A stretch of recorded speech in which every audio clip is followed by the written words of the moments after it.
বলেন তো, বাংলাদেশে বঙ্গবন্ধুকেও মেরে ফেলা হয়েছে, জিয়াউর রহমানকেও মেরে ফেলা হয়েছে, কি? অথচ বঙ্গবন্ধুর নাম আজ পর্যন্ত কোনো মানুষ উচ্চারণ করার সময় আমি অন্তত শুনিনি যে বলে শহীদ শেখ মুজিবুর রহমান, আমি শুনিনি। কিন্তু জিয়াউর রহমানের নাম কেউ উচ্চারণ করলে আগেই বলে শহীদ জিয়া। আরাফাতের পাশে নামিমা মসজিদ আছে, নামিরা। এই মসজিদে আমি 16 সালে যখন হজে গিয়েছিলাম, দেখি কাবার ইমাম খুতবা দিচ্ছে, শহীদ জিয়াউর রহমান মিন বাংলাদেশ। এই শব্দটা আমার আজও মনে আছে। উনি এই জন্য দোয়াটা করেছিলেন কারণ ওই সময় প্রচন্ড গরম ছিল, আর যে ময়দানে হাজিরা লক্ষ লক্ষ হাজিরা আশ্রয় নেয় যে গাছের নিচে, ওই গাছের নাম জিয়া গাছ, বাংলাদেশে আমরা নিম গাছ বলি। এই নিম গাছটা উনি লাগিয়ে দিয়েছিলেন, লক্ষ লক্ষ হাজি ওখানে যে আশ্রয় পায়, একটু ছায়া পেলে কি আরাম যে লাগে আমি নিজে তো টের পেয়েছি। কাবার ইমাম আমার মনে হয় ওই দিকে ইঙ্গিত করে শহীদ জিয়াউর রহমান এই লোকটার নামে কাবার ওই মসজিদের নামে রাইতে দোয়া করছিলেন নাম ধরে। শহীদের শব্দটাকে আপনি যাই তাই মনে করেন, কাবার ইমামের মুখ দিয়ে শব্দটা এমনি উচ্চারণ আল্লাহ করে দেয়নি, কারণ শহীদ এই শব্দটা এত দামি, যদি কেউ শহীদ হয় তাকে আপনি মরে গেছে বলতে পারবেন না।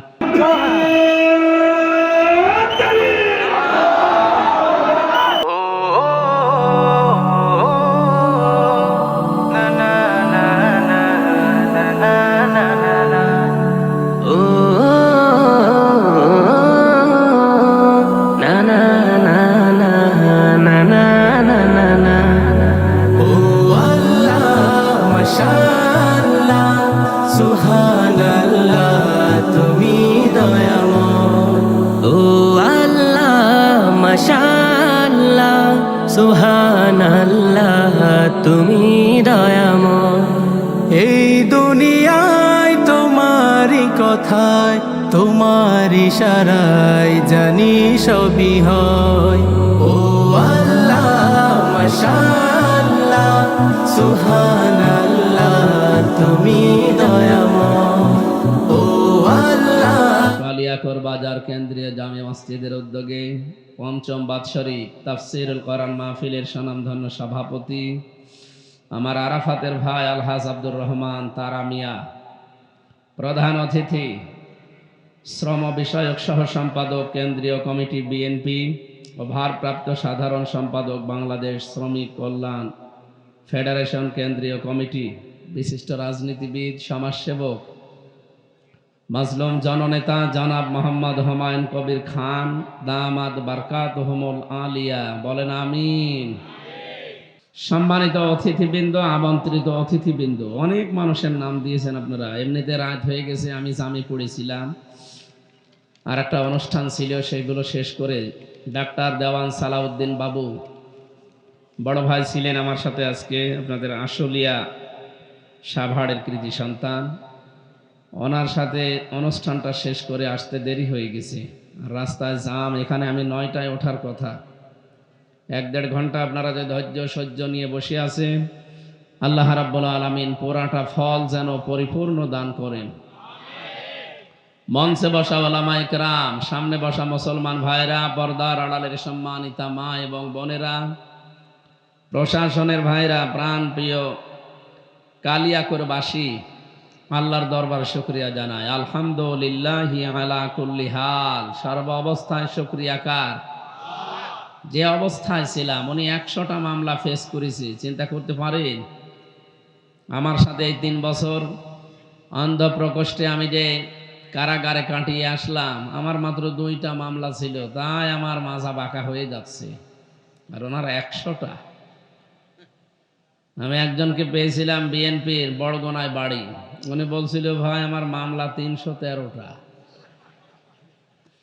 আর একজনকে পেয়েছিলাম তার মামলা 556টা।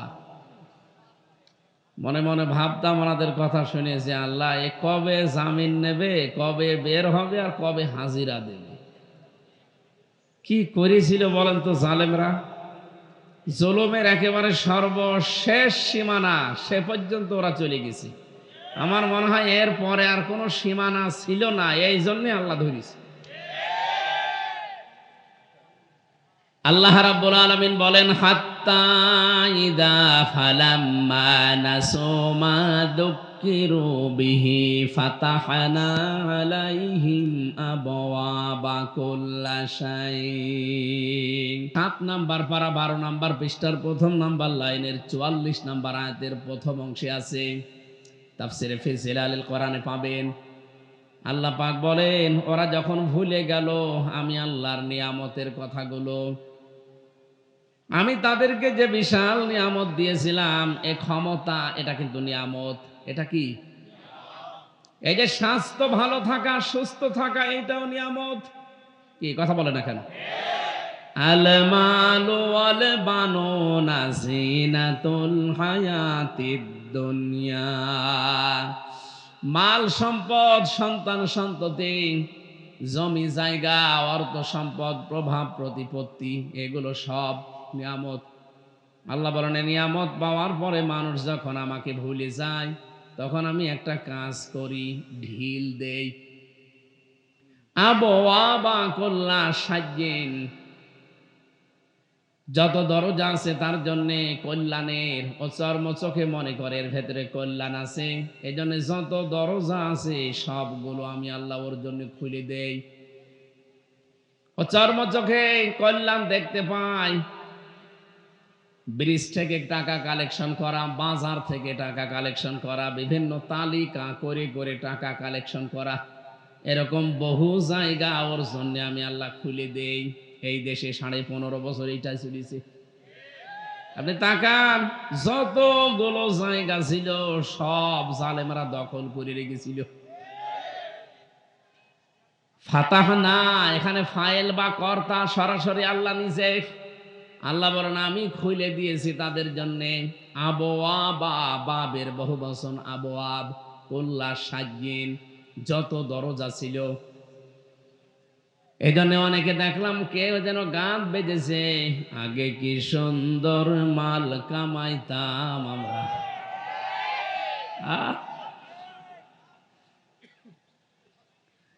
এভাবে যখন মাল কামাতে ব্যস্ত ছিল ওরা, হাত্তা ইদা ফারিহু বিমা উতু আখাযনাহুম বাগতাতান। আল্লাহ বলেন, হঠাৎ করে আমি যখন দেখলাম যে তারা তাদের দানকৃত বস্তু পেয়ে আনন্দে আছে। এই শব্দগুলো বোঝেন, উতু আখাযনাহুম বাগতাতান, তাদেরকে আমি যা দান করেছিলাম এই দানকৃত বস্তু পেয়ে তারা যখন আনন্দে আত্মহারা হয়ে মেতে আছে, তাদের প্রতি যে দায়িত্ব ছিল ওইটা যখন ভুলে গেছে, আমি আল্লাহ কি করলাম নিজে জানো।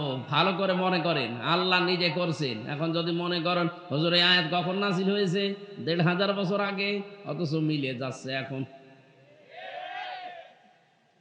আয়াতটা নাযিল হওয়া 1500 বছর আগে, অথচ 15.5 বছরে অনেকের জীবনের সাথে দেখছি মিলে যাচ্ছে।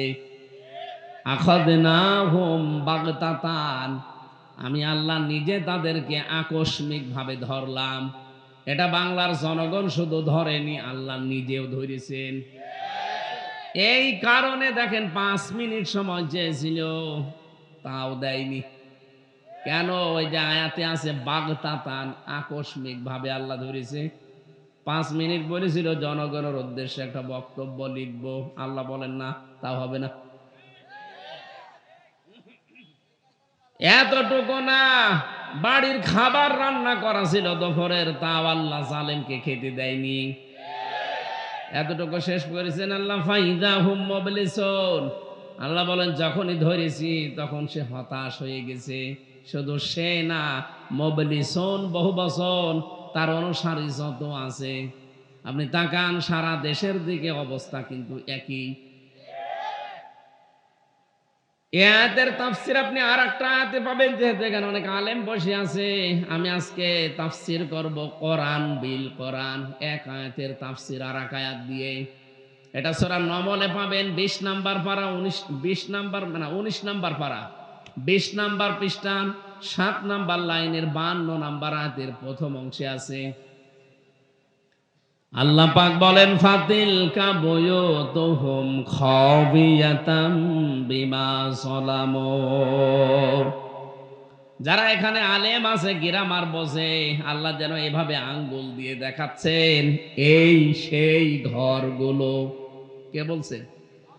আল্লাহ বলছেন এই সেই ঘরগুলো খাবিয়াতান, আমি জনশূন্য করে দিয়েছি, আমি পরিত্যক্ত বানিয়ে দিয়েছি বিমা যালামু, এদের জুলুমের কারণে।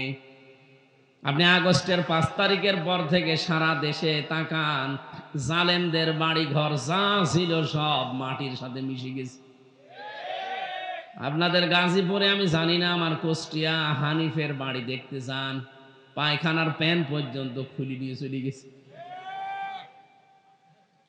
এখন খুলেছে কে? আল্লাহ পাক বলেন ফাকতিয়া দাবিরুল কওমিল্লাযিনা যালামু। এটা সূরা আনামের 45 নাম্বার আয়াতের প্রথম অংশে আছে। এটা 7 নাম্বার পারা 12 নাম্বার পৃষ্ঠা 4 নাম্বার লাইনে আছে। আল্লাহ বলেন জালেমদের শিকড় পুরাটা কাটা হয়ে গেছে। কেটেছে কে? না, আপনি আলেম না, আন্দাজে কথা বলেন কেন? কতিয়া এটা মফুল, এই কতিয়া এটা মসুল, এর ফাইল জানা নেই। সারা দেশে 630টা থানা আছে, কম বেশি আমি যেখানে যাই দেখি জালেমদের কোনো অস্তিত্ব এখন আর নেই। এখন তাদের বাড়িঘর প্রতিষ্ঠান, এই যে জুলুমের এই জায়গাগুলো আল্লাহ সব গড়িয়ে দিয়েছেন। আল্লাহ বলেন জনশূন্য করে দিলাম খাবিয়াতান। কে করেছে জানা নেই, কর্তা ফাইল কে, কর্তাকে কেউ জানে না। হানিফের বাড়ি যে এত বিশাল বাড়ি, তার ভাইয়েরটা 8 তালা, তারটা 3 তালা, এত মজবুত করে বানিয়েছিল, একেবারে কনক্রিটের ঢালাই দিয়ে পাতাল থেকে তুলে এনেছে মনে হচ্ছে। অথচ যে দেখেন পুরাটা মাটির সাথে মিশে এখন গণ টয়লেট হয়ে গেছে। এটা ভেঙেছে কে? কেউ জানে না। আপনি যে মামলা দেবেন কার নামে কেউ জানে না। আল্লাহ পাক বলেন জালেমদের এই জায়গা পর্যন্ত আমি অভিশপ্ত করে দিয়েছি। কেন জানো? কারণ যেখানে জুলুম হয় ওই জায়গা পর্যন্ত আল্লাহর কাছে পানা চাই যে আল্লাহ তুমি এই জালেমকে হয় আমার ভেতরে দাবিয়ে দাও, নাই তুমি তুলে নাও। এটা নিকৃষ্ট জিনিস এই জুলুম, অথচ সবচাইতে বেশি চলেছে বাংলাদেশে 15.5 বছর। এ পর্যন্ত ছিল আল্লাহ পাক দিয়েছিলেন জালেমদের জন্য। আপনি ধানমন্ডির, আমি একদম বাস্তব বলছি, ধানমন্ডির ওই বাড়িটা আপনি শুধু দেখতে যাবেন আয়াতের সাথে মিলিয়ে, যে দেখেন ওটা এখন পরিত্যক্ত হয়ে গেছে। গণ টয়লেট একবারে 5-6 জন করে যায়, কেউ এদিকে কেউ এদিকে কেউ এদিকে কেউ এদিকে, মনে হচ্ছে জামাতবদ্ধ টয়লেট চলছে। এমনিতে আল্লাহ এটা করেনি, জালেমদের এখান থেকেই দুর্বিসন্ধি হতো।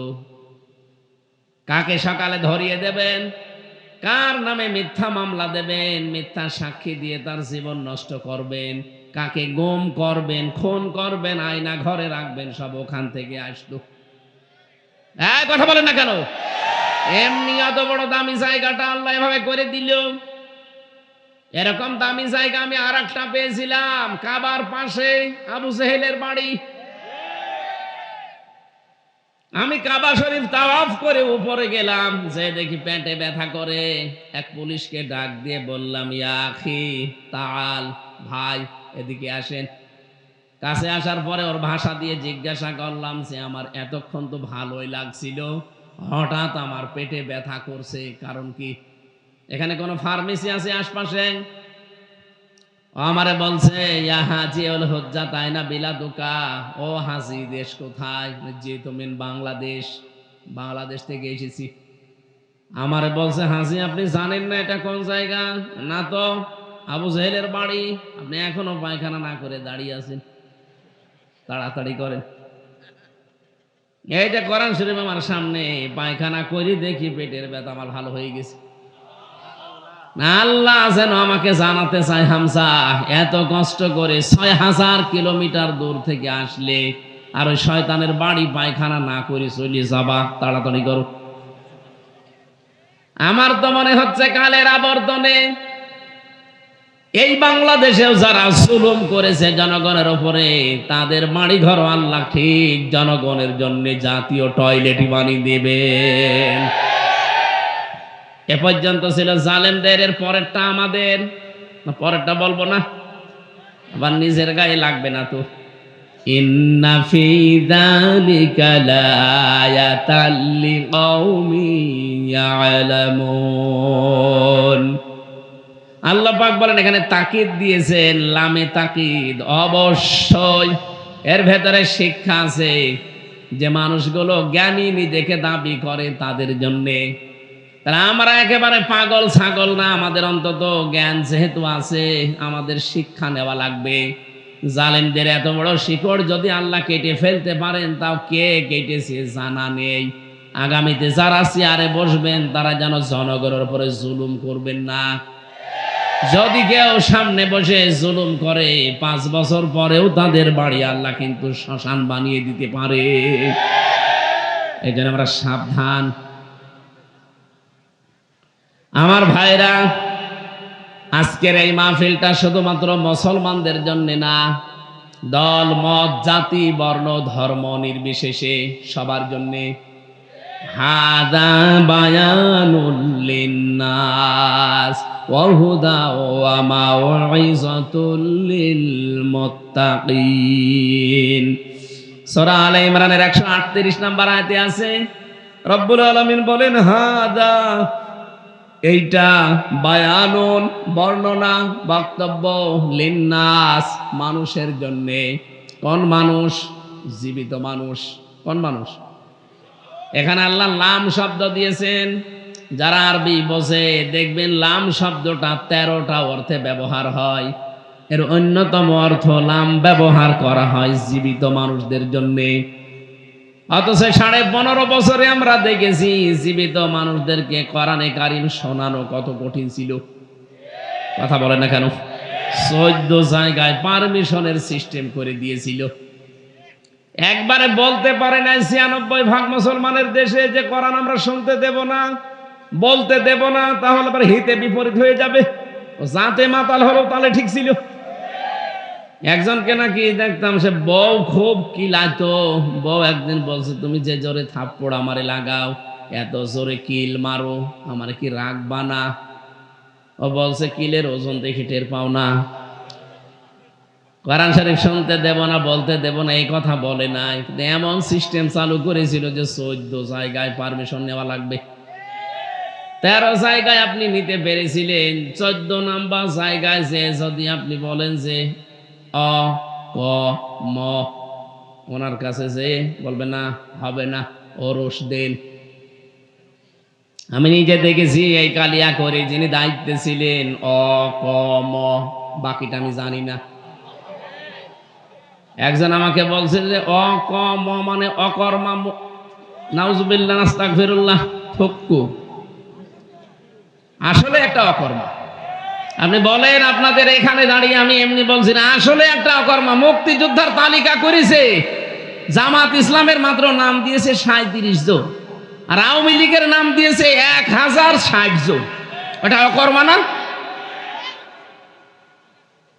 আপনি যদি অকর্মা না হবে তো কিসের তালিকা বানালেন? তারপরেও 11 জন তারা মরে গেছে, 2 জন এখনো জেলে আছে, 13 জন, আর বাকিগুলো কনে কনে পালিয়ে আছে। আর আপনি এমন তালিকা করলেন, নিজের দলের নাম দেয় মানুষ, এত পাগল।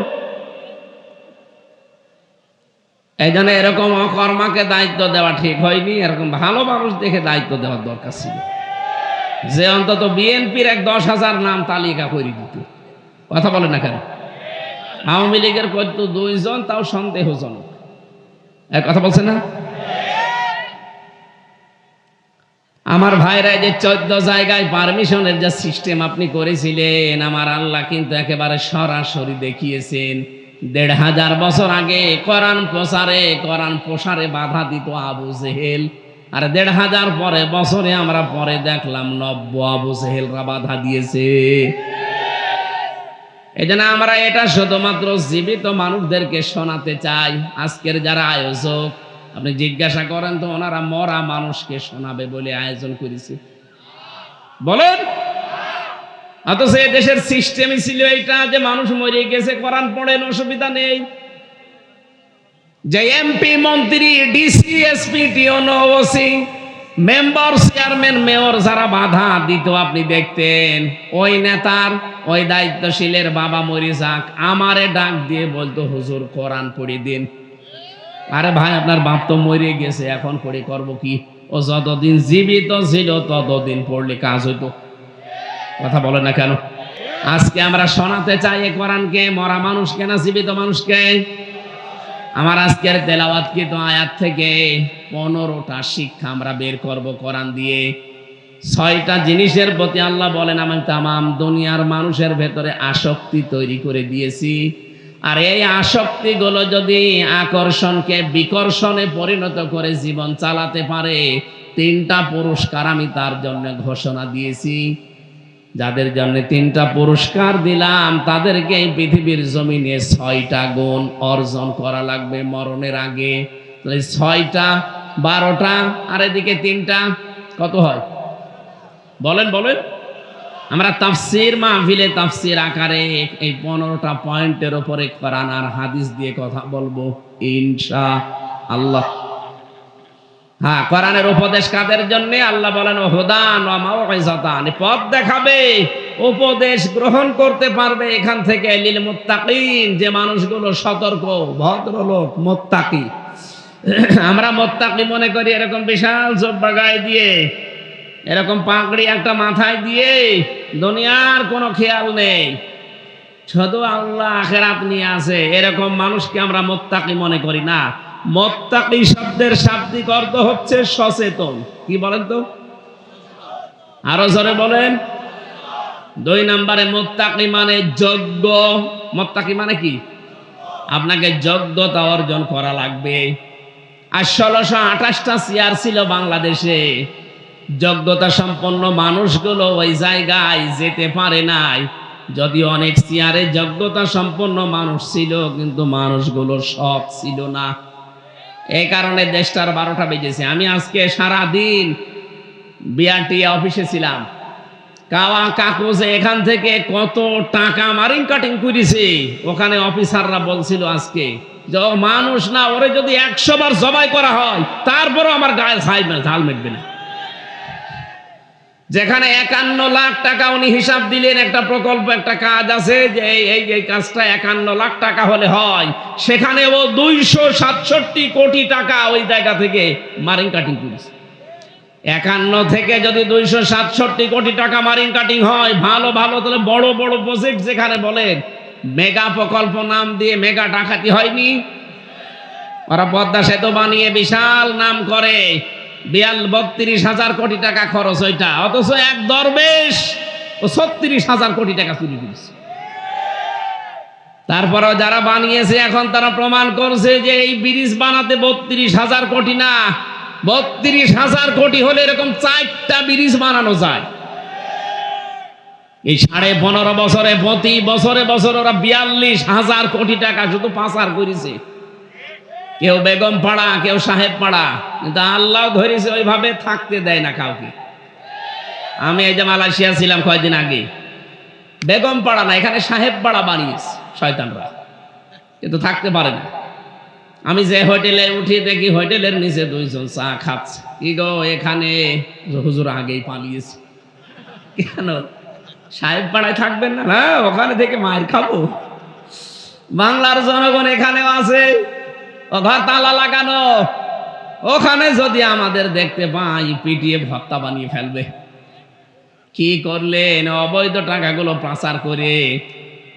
এদেশে এখন যারা বিশেষজ্ঞ, আমি কয়েকদিন আগে একজনের সাথে যাচ্ছিলাম মৌলভীবাজারে, পাইলট, হেলিকপ্টারের পাইলট আমারে বারবার বলছিল হুজুর এই যে নিচে তাকান, দেখতে পাচ্ছেন এই জায়গাগুলোতে বহু মানুষের কর্মসংস্থান তৈরি করা সম্ভব ছিল, কিন্তু জালেমরা টাকাগুলো সব বাইরে পাচার করে দিয়েছে। ওরা যদি টাকা বাইরে পাচার না করে শুধু এই দেশে কর্মসংস্থান তৈরি করত, 36 লাখ যুবক এখন বেকার। বলেন তো, বাংলাদেশে বঙ্গবন্ধুকেও মেরে ফেলা হয়েছে, জিয়াউর রহমানকেও মেরে ফেলা হয়েছে, কি? অথচ বঙ্গবন্ধুর নাম আজ পর্যন্ত কোনো মানুষ উচ্চারণ করার সময় আমি অন্তত শুনিনি যে বলে শহীদ শেখ মুজিবুর রহমান, আমি শুনিনি। কিন্তু জিয়াউর রহমানের নাম কেউ উচ্চারণ করলে আগেই বলে শহীদ জিয়া। আরাফাতের পাশে নামিমা মসজিদ আছে, নামিরা। এই মসজিদে আমি 16 সালে যখন হজে গিয়েছিলাম দেখি কাবার ইমাম খুতবা দিচ্ছে, শহীদ জিয়াউর রহমান মেন বাংলাদেশ। এই শব্দটা আমার আজও মনে আছে। উনি এই জন্য দোয়াটা করেছিলেন কারণ ওই সময় প্রচন্ড গরম ছিল, আর যে ময়দানে হাজিরা লক্ষ লক্ষ হাজিরা আশ্রয় নেয় যে গাছের নিচে, ওই গাছের নাম জিয়া গাছ, বাংলাদেশে আমরা নিম গাছ বলি। এই নিম গাছটা উনি লাগিয়ে দিয়েছিলেন, লক্ষ লক্ষ হাজি ওখানে যে আশ্রয় পায়, একটু ছায়া পেলে কি আরাম যে লাগে আমি নিজে তো টের পেয়েছি। কাবার ইমাম আমার মনে হয় ওই দিকে ইঙ্গিত করে শহীদ জিয়াউর রহমান এই লোকটার নামে কাবার ওই মসজিদের নামে রাইতে দোয়া করছিলেন নাম ধরে। শহীদের শব্দটাকে আপনি যাই তাই মনে করেন, কাবার ইমামের মুখ দিয়ে শব্দটা এমনি উচ্চারণ আল্লাহ করে দেয়নি, কারণ শহীদ এই শব্দটা এত দামি, যদি কেউ শহীদ হয় তাকে আপনি মরে গেছে বলতে পারবেন না। আমি সামারাইজ করে ফেলবো ইনশাআল্লাহ, সহজ সরল ভাবে আপনাদেরকে বোঝানোর তৌফিক আল্লাহ আমাকে এখনই দান করে। গাজীপুরবাসী আলে ইমরান, আলুন শব্দের শাব্দিক অর্থ হচ্ছে সম্মানিত। ইমরান মানে ইমরানের, তাহলে আলুন মানে সম্মানিত বংশ, ইমরান মানে ইমরান। এসে হযরতে মরিয়ম আলাইহিস সালামের বাবার নাম, হযরতে মূসা নবীর বাবার নাম, দুইজনের নাম ইমরান ছিলেন। পৃথিবীতে এই দুইটা সম্মানিত বংশের নামে আল্লাহ সূরা দিয়েছেন। তাই বলে সূরা আলে ইমরানের ভেতরে শুধু এই দুই বংশের আলোচনাই নেই, আরো অনেক আলোচনা আল্লাহ আমাদেরকে শুনিয়েছেন। সম্মানিত বংশ হওয়ার জন্য যে সমস্ত গুণাগুণ দরকার তার ভেতরে সূরা আলে ইমরানে হযরতে ঈসা রূহুল্লাহ, তার নানা ইমরান, হযরতে মূসা কালিমুল্লাহ, তার বাবা ইমরান, এই দুইজনের নাম সম্মানিত বংশ বলে আল্লাহ আলে ইমরান বা আলু ইমরান দিলেন কেন? মুফাসসিরিন ইকরাম জানিয়েছেন, দুনিয়ার ভেতরে সব বংশকে আল্লাহ সম্মান দেয় না, সবার কদর আল্লাহ পৃথিবীর মানুষের অন্তরের ভেতরে বসিয়ে দেয় না। এই এদিকে তাকান, এখানে কি এত গ্যাঞ্জাম হয় কেন? আপনারা শুনতে এসেছেন না গল্প করবেন? একটু চুপ করেন।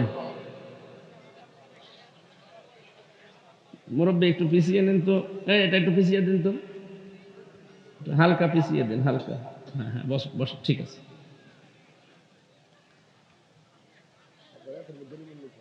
কোরআনে কারীম শোনার কিছু আদব আল্লাহ দিয়েছেন। 1 নম্বরে ফাসতামিউ লাহু, 2 নম্বরে ওয়ানসিতু, মনোযোগ সহকারে শুনতে হয়। 2 নম্বরে চুপ থাকা লাগে। আর আপনি যদি গল্প করেন, আমি গতানুগতিক খবর নিয়ে দেখবেন এই বংশগুলো দুনিয়াতে সবচাইতে বেশি মাজলুম ছিলেন। সম্মান পৃথিবীতে বৃদ্ধি হওয়ার জন্য যতগুলো কাজ আছে তার 1 নম্বরে সে মাজলুম হয়ে যায়, তাহলে সৃষ্টি জগতের ভেতরে তার মহাব্বত আল্লাহ তৈরি করে দেয়। আজ এই বাংলাদেশেও 2টা বংশ নামি দামি আছে, তাই ভালো করে খেয়াল করবেন। আপনি সূরা আলে ইমরানের 14 নম্বর আয়াতের তাফসীর বাণিজ্যে মিলান, দেখবেন এটা পাবেন। আমি 1 ঘন্টা কথা বলতে হলে কমপক্ষে 20 ঘন্টা ওই আয়াতের উপরে পড়ি। কত আয়াতে কত তাফসীর থেকে কিতাব থেকে রেফারেন্স গুলো জোগাড় করা লাগে, আন্দাজে বললে কত আলেম বসে আছে বাড়িতে যে এখনই মিলাবে। আমি প্রথম পয়েন্টে বলেছিলাম, এই পৃথিবীতে যদি কারো মর্যাদা সম্মান সৃষ্টি জগতের ভেতরে আল্লাহ ঢুকিয়ে দিতে চান, তাহলে 1 নম্বরে তার জীবনে আপনি দেখবেন সে মাজলুম ছিল কোনো না কোনো সময়। কি ছিল? আরো জোরে বলেন। আমি দুইটা বংশের নাম বাংলাদেশে বলছি, বঙ্গবন্ধুর একটা, জিয়াউর রহমানের একটা, দুইটা নাম বললাম। বলেন তো বাংলাদেশে বঙ্গবন্ধুকেও মেরে ফেলা হয়েছে, জিয়াউর রহমানকেও মেরে ফেলা হয়েছে কি? অথচ বঙ্গবন্ধুর নাম আজ পর্যন্ত কোনো মানুষ উচ্চারণ করার সময় আমি অন্তত শুনিনি যে বলে শহীদ শেখ মুজিবুর রহমান, আমি শুনিনি। কিন্তু জিয়াউর রহমানের নাম কেউ উচ্চারণ করলে আগেই বলে শহীদ জিয়া। আরাফাতের পাশে নামিমা মসজিদ আছে, নামিরা। এই মসজিদে আমি 16 সালে যখন হজে গিয়েছিলাম দেখি কাবার ইমাম খুতবা দিচ্ছে, শহীদ জিয়াউর রহমান মেন বাংলাদেশ। এই শব্দটা আমার আজও মনে আছে। উনি এই জন্য দোয়াটা করেছিলেন কারণ ওই সময় প্রচন্ড গরম ছিল, আর যে ময়দানে হাজিরা লক্ষ লক্ষ হাজিরা আশ্রয় নেয় যে গাছের নিচে, ওই গাছের নাম জিয়া গাছ, বাংলাদেশে আমরা নিম গাছ বলি। এই নিম গাছটা উনি লাগিয়ে দিয়েছিলেন, লক্ষ লক্ষ হাজি ওখানে যে আশ্রয় পায়, একটু ছায়া পেলে কি আরাম যে লাগে আমি নিজে তো টের পেয়েছি। কাবার ইমাম আমার মনে হয় ওই দিকে ইঙ্গিত করে শহীদ জিয়াউর রহমান এই লোকটার নামে কাবার ওই মসজিদের নামে রাইতে দোয়া করছিলেন নাম ধরে। শহীদের শব্দটাকে আপনি যাই তাই মনে করেন, কাবার ইমামের মুখ দিয়ে শব্দটা এমনি উচ্চারণ আল্লাহ করে দেয়নি, কারণ শহীদ এই শব্দটা এত দামি, যদি কেউ শহীদ হয় তাকে আপনি মরে গেছে বলতে পারবেন না। কেউ যদি শহীদ হয় তাকে যদি বলেন যে মরে গেছে, কোরআনে কারিম একেবারে স্পষ্ট নিষেধ। সূরা বাকারা প্রথম নাম্বার না, সূরা বাকারার 2 নাম্বার পারার 2 নাম্বার পৃষ্ঠার 12 নাম্বার লাইনের 154 নাম্বার আয়াতে আছে, ওয়ালা তাকুলু লিমান ইয়াকতালু ফি সাবিলিল্লাহি আমওয়াত বাল আহইয়াউ ওয়ালাকিন লা তাশউরুন। রব্বুল আলামিন বলেন যারা আমি আল্লাহর জন্য শহীদ হয়, যাদেরকে শহীদ করা হয়েছে, দুইটা শব্দ বললাম, যারা আল্লাহর জন্য শহীদ হয় আর যাদেরকে শহীদ করা হয়েছে, এই মানুষকে তোমরা জীবনেও কোনো দিন মরে গেছে কথা বলবা না, মৃত বলবা না, কারণ তারা জীবিত কিন্তু তোমরা টের পাও না। কে বলছে? মুখ দিয়ে মানুষ কথা বলে, এই জন্য আল্লাহ মুখের উপরে নোটিশ দিয়েছেন। মুখের পরে আর একটা জায়গা আছে, কোনটা? অন্তর। অন্তরে যেন কেউ ধারণাও না করে যে মরে গেছে লোকটা, না। ওয়ালা তাহসাবান্নাল্লাযীনা কুতিলু ফি সাবিলিল্লাহি আমওয়াতা বাল আহইয়াউন ইনদা রাব্বিহিম ইরসাকুন। এটা সূরা আলে ইমরানে আছে, 4 নাম্বার পারা 11 নাম্বার পৃষ্ঠার 9 নাম্বার লাইনের 169 নাম্বার আয়াতে আছে। তাফসিরে ফি জিলালিল কোরআনে পাবেন। আল্লাহ বলেন ধারণাও করবি না, মুখে তো বলবি না, ধারণাও করবি না অন্তর দিয়ে যে যারা আমি আল্লাহর জন্য মারা গেছে, শহীদ হয়েছে, যে বলবি না যে মরে গেছে। না, যারা শহীদ হয় এরা মরে না, এরা জীবিত, এরা আমি আল্লাহর কাছে খাই। সুবহানাল্লাহ বলতে পারেন না? বলেন তো ঘুমিয়ে থাকলে খাওয়া লাগে? বলেন না কেন? জেগে থাকলে? আরো জোরে বলেন। খেলে মানুষের রক্ত, গোশত, চর্বি এগুলো তৈরি হয়। এই জন্য শহীদ যারা, এরা যেহেতু মরে না, জিন্দা, জীবিত, ওরা কিয়ামত পর্যন্ত আল্লাহ নিজে ওদেরকে কুদরতের খাবার খাওয়াবেন। দুইটা পরিবারের নাম বললাম, দুইটা পরিবারই বাংলাদেশের। একটাকে মানুষ আজ ফ্যাসিস্ট বলে জানে, আর একটাকে আজ মানুষ বাংলাদেশে মাজলুম পরিবার বলে জানে।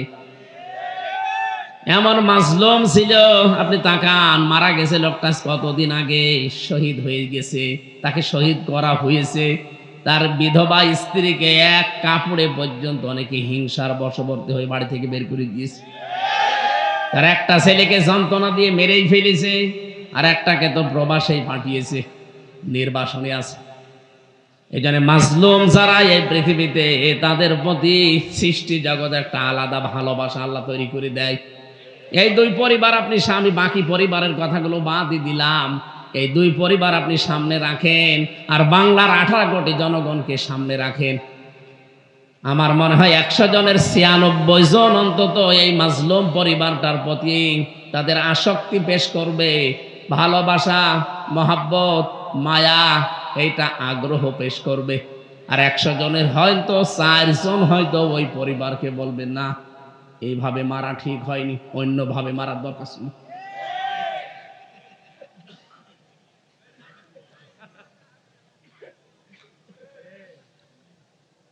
মেজর ডালিম আপনি দেখেননি, কয়েকদিন আগে বলছে এই 2 জনকে আমরা বাঁচিয়ে রেখেছিলাম, এমনি বাঁচিয়ে রাখেনি, জনগণ যেন টের পায় যে কেন তাদেরকে মেরেছিলাম।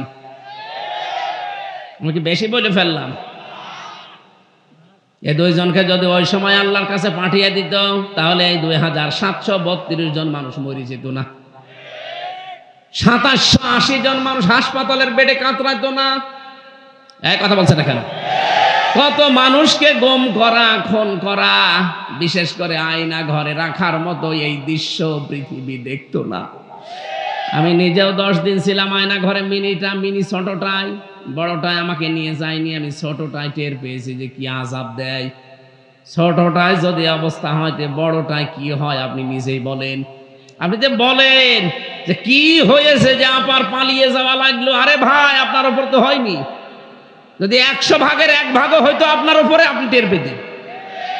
আপনি তো ছিলেন শুধু মাল কামানোর ধান্দায়, আগে কি সুন্দর মাল কামাইতাম।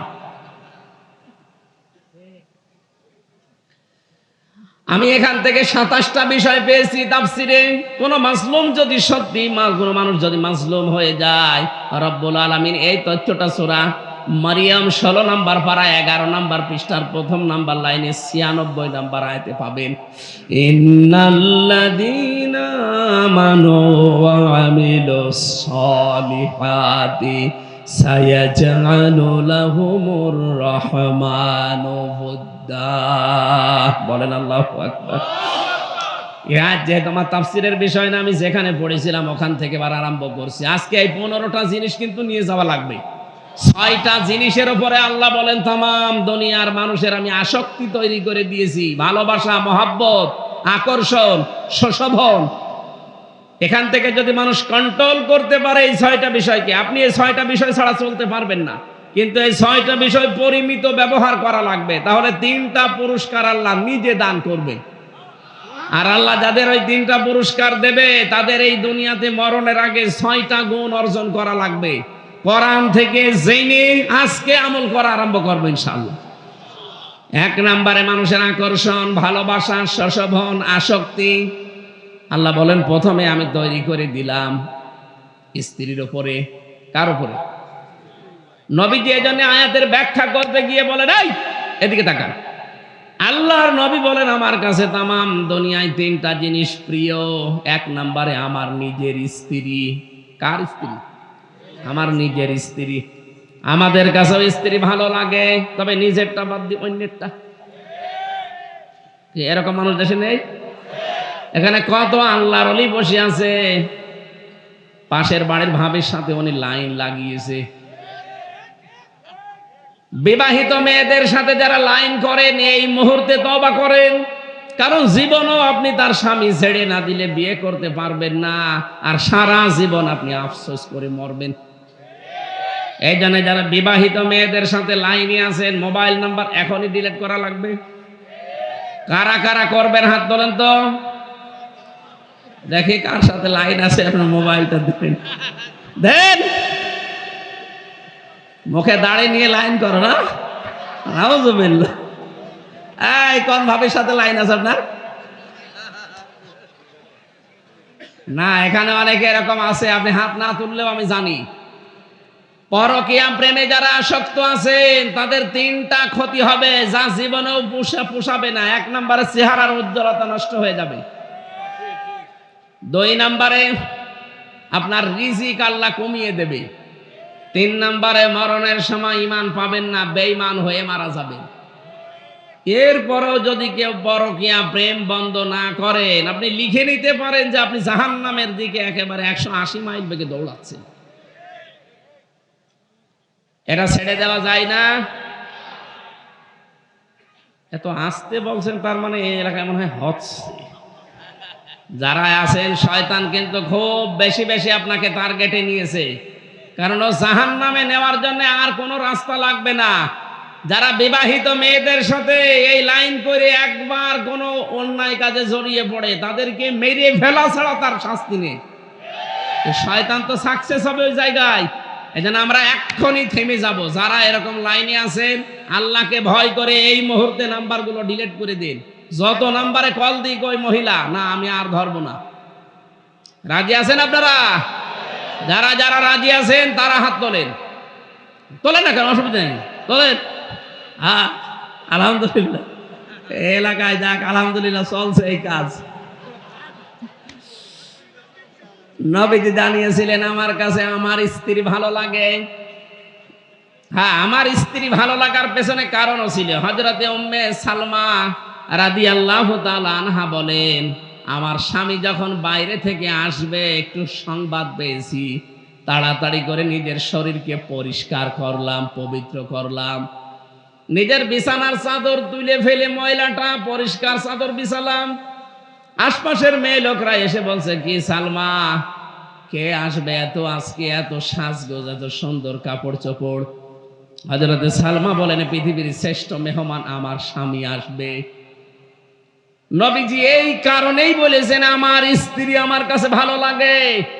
অথচ আজ বাংলাদেশে বহু স্ত্রী আছে, ওরা যদি সাজগোজ করে, ও ঘর বাড়ি সাজায়, আপনার জন্য না। যদি জিজ্ঞাসা করে, কি গো আজকে এত নতুন কাপড়, বলে বোঝো না, লোক আসবে। তার মানে আপনি ওর কাছে লোকই না, ওর কাছে লোক হচ্ছে ওর বিয়াই। বলে মেয়েরা, আমি এখান থেকে এই মাসলাটা বলছি, স্বামী যখন বাইরে থেকে আসবে, ইদা নাজারা ইলাইহা সাররাতুহু, হাদিস তিরমিজি শরীফ। নবীজি বলেন, মেয়েদের নেককার হওয়ার প্রথম গুণ এইটা, স্বামী বাইরে থেকে আসলে শত কাজ আছে সব বাদ দিয়ে স্বামীকে সালাম দিয়ে এমন একটা ব্যবহার আচার, এমন একটা ভয় ধরবেন, এমন একটা সাজগোজ দেখাবেন, এমন একটা ব্যবহার আচার তার সামনে কথাবার্তা বলবেন, সে যেন আপনার আচরণে খুশি হয়ে যায়। এরকম মহিলা এখন 100 জনের 98 জন না, 102 জনও পাওয়া যাবে না। এই কারণে আমার মনে হয় পরকীয়া প্রেম বাড়তেছে। ওরা বাইরে থেকে এসে স্ত্রীর কাছে রেসপন্স পায় না, যেটা পাওয়া দরকার ওইটা পায় না, তখনও লাইন করে। কথা বলেন ঠিক কিনা? এটা একটু জোরে বলেন, ওরা শুনুক। মেয়েরা এসেছে, সম্মানিতা মা বোনেরা, ভালো করে শোনেন। শুধু নামাজ পড়া, রোজা রাখা আর কালো বোরকা পরাই ইবাদত না। স্বামী বাইরে থেকে আসলে আপনার ইবাদত, দুনিয়ার সব কাজ বাদ। স্বামীকে সময় দেওয়া লাগবে, এইটাই আপনার ইবাদত। হযরতে খাদিজার জীবনী পড়েছি, পুরা জীবনে খাদিজা এক ওয়াক্ত নামাজ পড়েনি। যারা এখানে হাদিস কোরআন পড়ে বা পড়ায় জিজ্ঞাসা করেন, জীবনে এক ওয়াক্ত নামাজ পড়েন উনি, একটা রোজা রাখেনি, একটা টাকা যাকাত দেয়নি, একবারও হজ করেনি। কারণ এই বিধানগুলো সব তার ইন্তেকালের পরে। অথচ আল্লাহ নিজে জান্নাতে একটা ঘর বানিয়ে তার জন্য পাঠিয়ে দিয়েছে।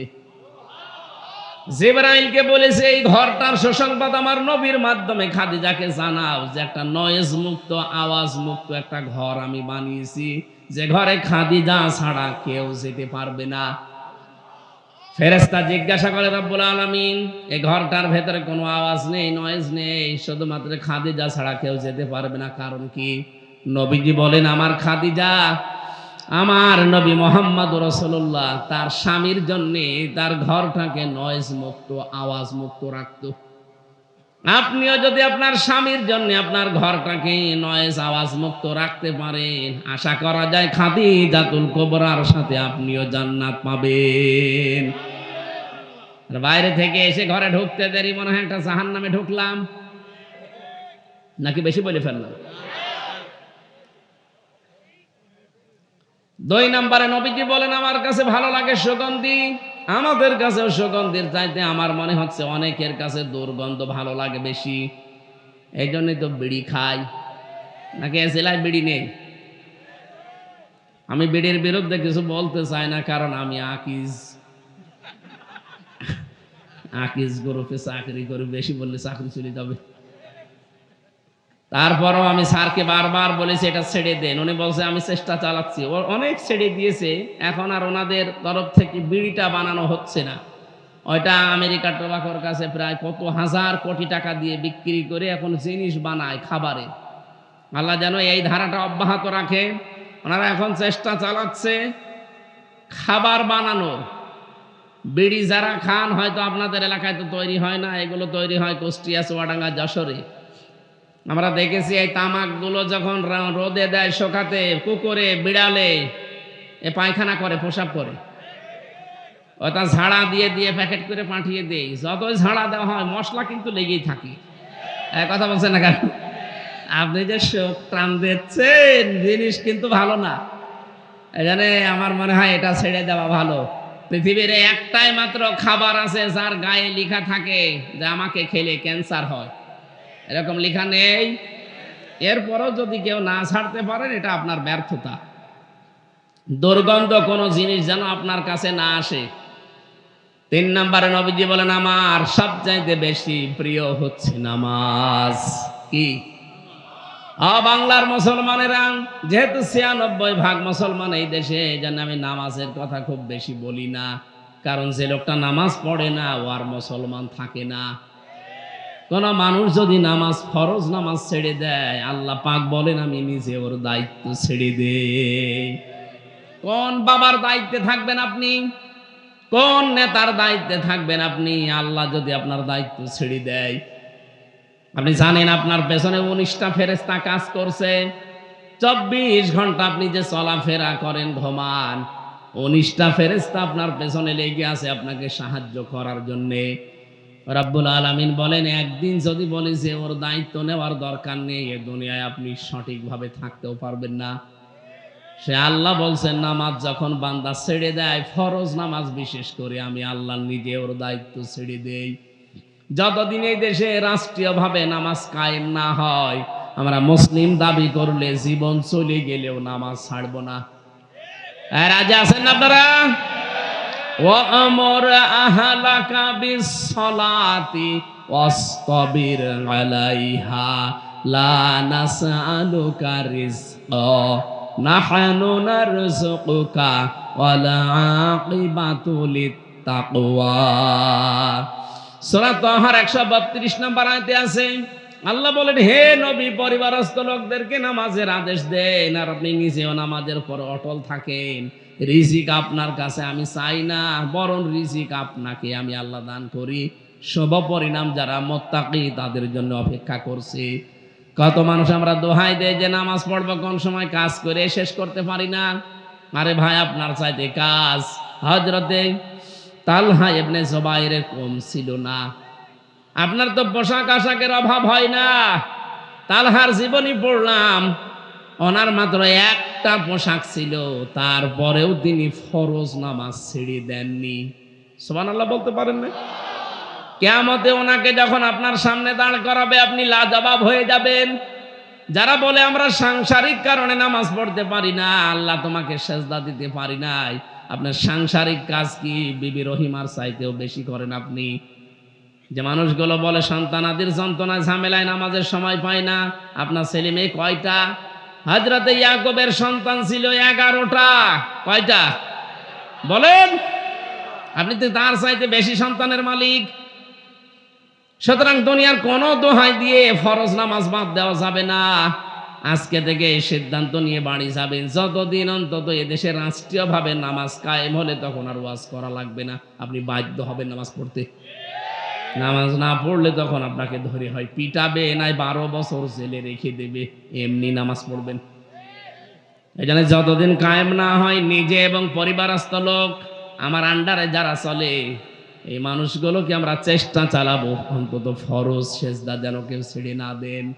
আল্লাহ আমি সহ যারা আসলাম আমাদেরকে এই হুকুমটা মেনে চলার তৌফিক দাও। 2 নাম্বার পয়েন্টে আল্লাহ জানিয়েছেন আল বানিন, সন্তান আদি এটাও মানুষের আসক্তির কারণ। এটার প্রেমে পড়ে মানুষ যেন আল্লাহর আইন, আল্লাহর বিধান ভুলে না যায়। বহু মানুষ আজ আমরা সন্তান আদিকে সুখে রাখতে গিয়ে তাদের সুখের জন্য খুশির জন্য দুনিয়া কামাই করতে গিয়ে ডান হাত বাম হাত দেখে না, বাবা শাহজালাল সব হালাল করে ফেলে। এখানে একটা শিক্ষা আমাদের জন্য আল্লাহ দিয়েছেন। এদিকে তাকান, আপনি যে সন্তানের সুখের জন্য খুশির জন্য বিশাল সম্পদের পাহাড় গড়লেন, ডান হাত বাম হাত দেখলেন না। আপনি কি মনে করেন আপনি মারা গেলে যে পাপের বোঝা হয়েছে ওটা আপনার সন্তান বহন করবে? এমনকি যে বিশাল সম্পদের পাহাড় তৈরি করে গেলেন গাজীপুরে, আপনি মাত্র 100 বছর পরে এসে দেখেন এই সম্পদে আপনাকে হাত দিতেও দেবে না। আমি নিজে বলছি, আমি আমির হামজা, আমার বাবার নাম রিয়াজউদ্দিন, তার বাবার নাম জাহান আলী, তার বাবার নাম নমাজ আলী। এরপরে আমি আর চিনি না। হ্যাঁ, আমি আর চিনি না, কারণ আমার মনে নেই, আর আমি জানিও না। মাত্র 61 বছর আগেই নমাজ আলী লোকটা মরে গেছে। তার বাবা খুব বেশি হলেও না, আরো 50 বছর আগে মরেছে। সব মিলে 110 বছর। বলেন তো, 110 বছর আগে যেই লোকটা মারা গেছে, এই নমাজ আলীর বাবা যদি এখন কুষ্টিয়ায় এসে বলে এই কুষ্টিয়ার এই 2 তলা বাড়ি আমার, এই ভিটা আমার, ওর দাঁত মুখ খুলে ফেলবো না আমি। ভণ্ডামি করার জায়গা পান না। কিসের নমাজ আলীর বাপ আপনি? নমাজ আলীকে আমি চিনি না। হ্যাঁ, কথা বলছেন এখন। এই হচ্ছে দুনিয়া। আল্লাহ বলেন এইটা দুনিয়া। তুই 50 বছর 100 বছর পরে এই গাজীপুরে এসে দেখ তোরে ঢুকতে দেয় কিনা। আমি কি বানিয়ে বললাম? এটা 100 বছর পরে এখানে যারা আমরা আছি কেউ থাকবো না, নতুন মানুষ এই জায়গায় জমা হবে সব। ওই সময় যারা আসবো আমরা 100 বছর পরে ফিরে আসলে তারা আমাকে চিনবে না। আপনি যদি বলেন না এই ভিটা আমি বানিয়েছিলাম, এই ব্যবসা বাণিজ্য আমার, আমি ডান হাত বাম হাত দেখিনি, বহু কষ্ট করে কামাই করেছি, আমি আজকে রাতে এখানে থাকবো, আল্লাহর কসম ওই সময় যারা এই গাজীপুরে বাস করবে আপনার ওই বাড়িতে, আপনাকে এই বাড়িতে ঢুকতেও দেবে না। বলবেন না, আপনার যদি থাকার জায়গা না থাকে, মসজিদে রাত থাকেন, সকালে কেটে পড়েন, এ জেলায়ও থাকবেন না, কারণ জেলায় থাকলে আপনি আবার ঝামেলা করবেন। এই কথা বলছেন এখানে রব্বুল আলামিন এইটা বারবার কোরআনে আমাদেরকে স্মরণ করাচ্ছেন। এটা সূরা মুনাফিকে পাবেন, ইয়া আইয়ুহাল্লাযীনা আমানু হাল আদুল্লুকুম লা তুলহিকুম আমওয়ালুকুম ওয়ালা আওলাদুকুম আন যিকিরিল্লাহ। ওহে যারা ঈমানের দাবি করো তাদেরকে খুব ভালোবেসে বলছি, তোমাদের সন্তানাদি, তোমাদের সম্পদাদি এগুলো যেন আল্লাহর আইন থেকে, আল্লাহর জিকির থেকে তোমাদেরকে গাফেল করে না ফেলে। আমাইয়া ফাল যালিকা ফাউলাইকা হুমুল খাসিরুন। এরূপ যারাই করবে তারা ক্ষতিগ্রস্ত হবে। কে বলছে? এই আয়াতটা পড়ার পরে আমার নিজের জীবনের সাথে আমি মিলিয়ে দেখি, আমি সহ বহু মানুষ অলরেডি ধরা খেয়ে বসে আছি। এই জন্য এখন থেকেই থেমে যান। আপনার স্ত্রী, আপনার সন্তান এগুলো সব আকর্ষণীয় করে আল্লাহ পরীক্ষা স্বরূপ পাঠিয়েছে আপনার সামনে। আল কানাতিরিল মুকান্তরাতি, পঞ্জীভূত সোনা, পঞ্জীভূত রূপা, এগুলো মানুষের আকর্ষণের বস্তু। আপনাকে এগুলো উপায় করতে, এক জায়গায় করতে নিষেধ না, কিন্তু এর হক আপনাকে আদায় করা লাগবে।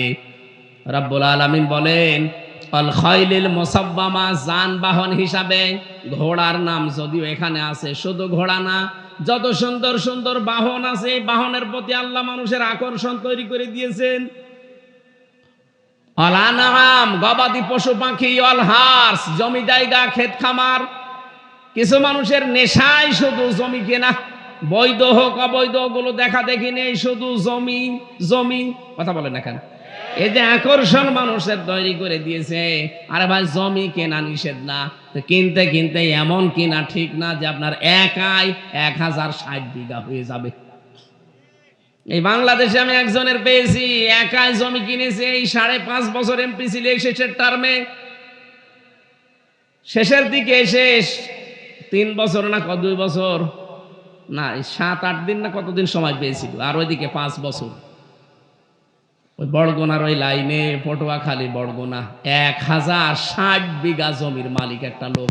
অথচ নির্বাচনের সময় যে জমা দিয়েছে ওই সময় তার মাত্র 7 বিঘা জমি ছিল। সব তো ফেরেশতারা 5 বছরে তার দিয়ে গেছে। কি করবেন এই জমি নিয়ে আপনি? এত জমি কি হবে আপনার? দুনিয়া চলতে যতটুকু লাগে ওর বেশি বাড়বেন না, দুনিয়া চলতে যতটুকু লাগে ওর কমে গেলে আপনার আবার ঈমান টিকিয়ে রাখা কঠিন হবে। এই যে জামাটা, এর হাতা ঠিক আছে না? কথা বলে না কেন?